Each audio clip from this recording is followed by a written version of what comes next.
This year's theme of World Tourism Day is digital transformation, and we're going to see how it ties into tourism. I mean, today we book flights via online platforms. We book flights and hotels on online platforms, and we read reviews online. So it goes to show just how important the digital space is for our livelihoods. Now, let's cross back to Leanne. She is at the Eastern Cape as we're celebrating World Tourism Day. Leanne, it's back to you.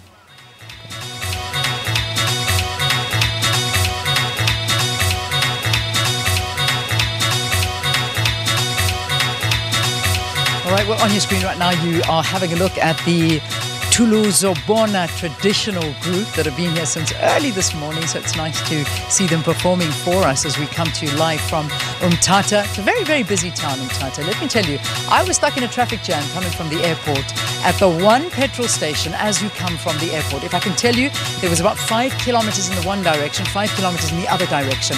What was meant to take me 7 minutes must have taken me about 45 minutes to 50 minutes. So to say it's a busy town, yeah, I'd say it's a pretty busy town. A lot of people here. The N2 passes through it. It boasts the Walter Sisulu University as well as the Nelson Mandela Museum. It's also, we've been talking about the birthplace of some of the greatest legends of South Africa. When we talk about stalwarts and leaders, they were born here in this province.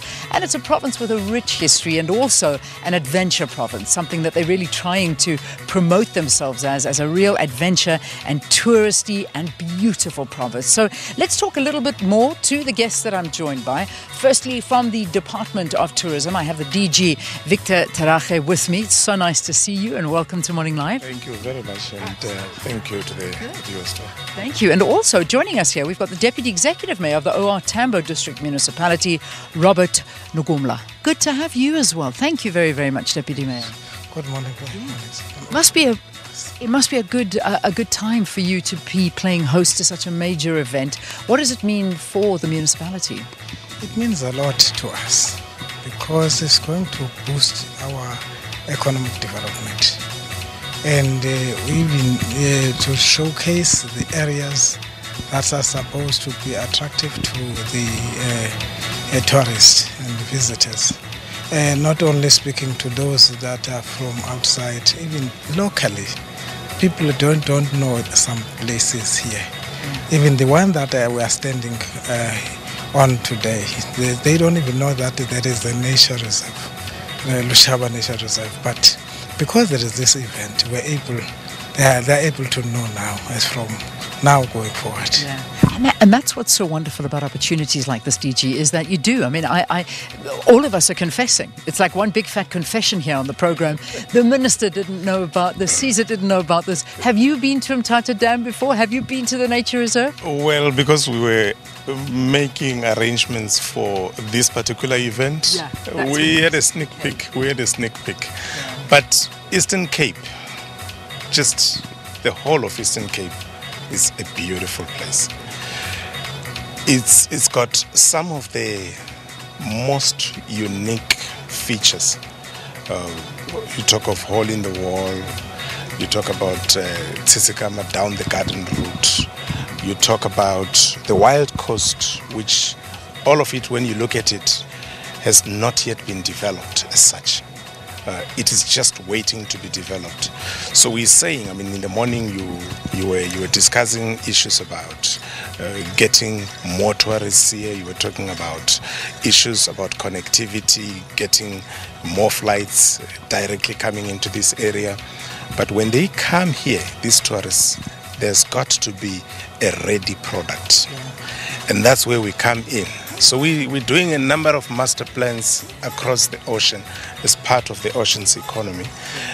We are developing new, very unique products. There's also quite a greater opportunity with the Eastern Cape in general, linked to the whole nation as well, around the Liberation Heritage Route. Yeah. So, I mean, my Madiba shared today, this is where, just down the road, that's where the giant is resting.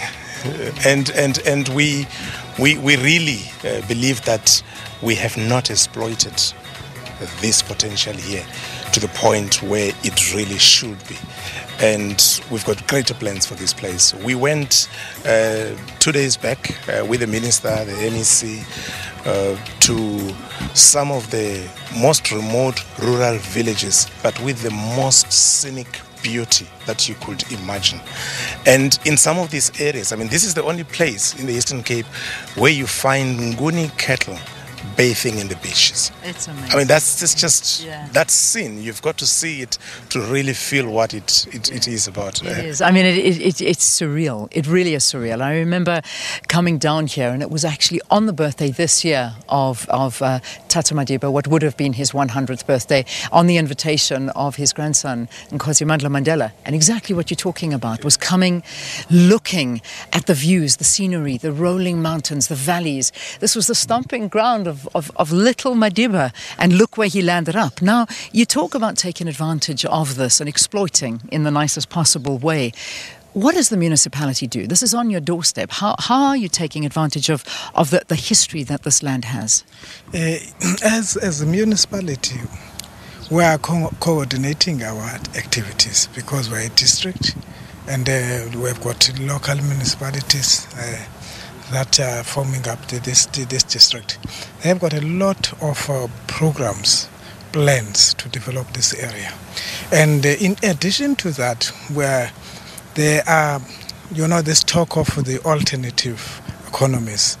And those alternative economies, that they are embedded in the communities themselves. There is a lot of indigenous knowledge that is there, converting their plants into medicinal products.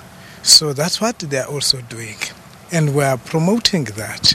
They are, in fact, if you could see, there's this talk now of the Dacham. But going down to Lusikisiki, there is a place there where they are extracting oil from it. But because it was not legal, they couldn't do it above board. But now I think they're going to do it above board. There are also others. So that's what we are doing.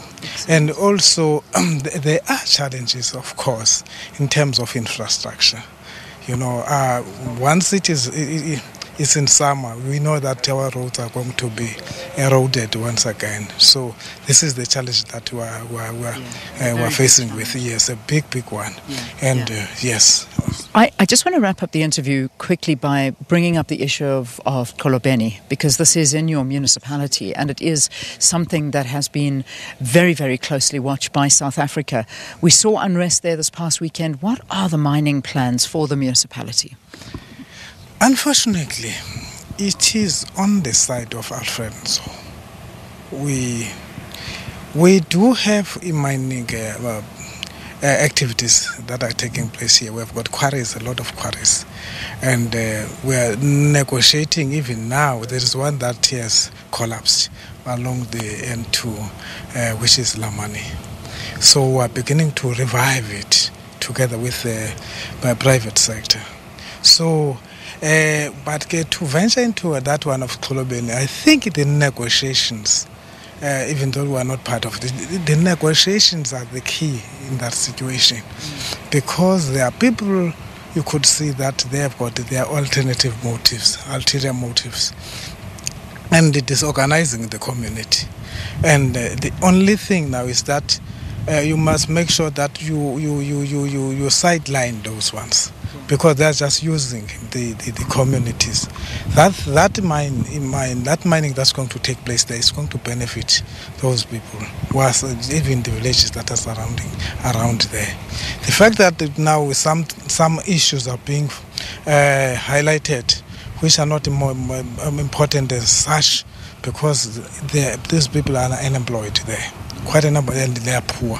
This means they're going to benefit from that one. Well, I'd love to talk more, but in the interest of time, we unfortunately have to leave it there. But thank you for talking to us here, the Executive Mayor of the municipality, and of course our DG from the Department of Tourism, Victor Tarache. Thank you for being with us as well. Let's take a